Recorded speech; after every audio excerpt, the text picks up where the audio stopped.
Postopek prodaje 91,5% deleža Farmadenta se vleče že od lanskega leta, ko je mestna občina Maribor skupaj z občinama Duplek in Hoče - Slivnica postopek predčasno zaključila, ker je vmes prišlo do spremembe lekarniške zakonodaje, s katere je bil podaljšan rok za prodajo do konca leta 2019. Nekateri svetniki prodajo še vedno vidijo kot zgrešeno potezo. Jaz prodaje ne podpiram. Menim, da je to dobro stoječe občinsko podjetje, ki prenaša dobiček in bi moralo ostati v lasti občine in potem ta dobiček se prenaša v proračun.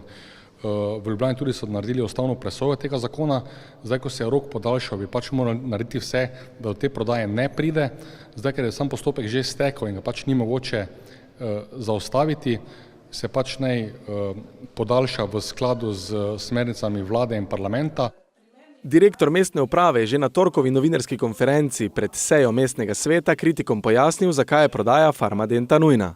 Da je potrebno prodati, to veleva sprejetje zakona. Novela, ki je bila, se pravi, iz zakona za lekarniško dejavnost, je omogočila, se pravi, podaljšanje prodaje do 31.12.2019, vendar to pomeni, tudi stroka trdi, da je prodajo potrebno pričeti čim prej z letošnjim končanjem, kar pomeni, da mi ne prodajamo pod prisilo in zaradi tega lahko pričakujemo bistveno višjo ceno. Projekt prenove Koroške ceste, ki po novem ne predvideva zaprtja ceste za motorni promet, je soglasno podprla večina svetnikov, saj je prav morebitno zaprtje delilo mnenje večine. Projekt je ocenjen na slabih 5 milijonov evrov, občina pa se namerava prijaviti na razpis za kohezijska sredstva za trajnostno mobilnost. Socialni demokrati že ves čas poudarjamo, da je potrebno razmišljati v smeri južne in severne obvoznice, vendar posluha za to enostavno ni. Sam promet nas bo prisilil v to, da bomo morali začeti razmišljati v tej smeri in seveda začeti konstruktivno sodelovati tudi z vlado. Tako da jaz sem načeloma proti zaprtju Koroške ceste, seveda pa se bo ta promet dolgoročno moral urediti. Odločitev ta, ki je zdaj sprejeta, jo pa absolutno podpiram in je dobra. Brez študije, kam z prometom, mi ne moramo Koroške zapirati. Je nemogoče.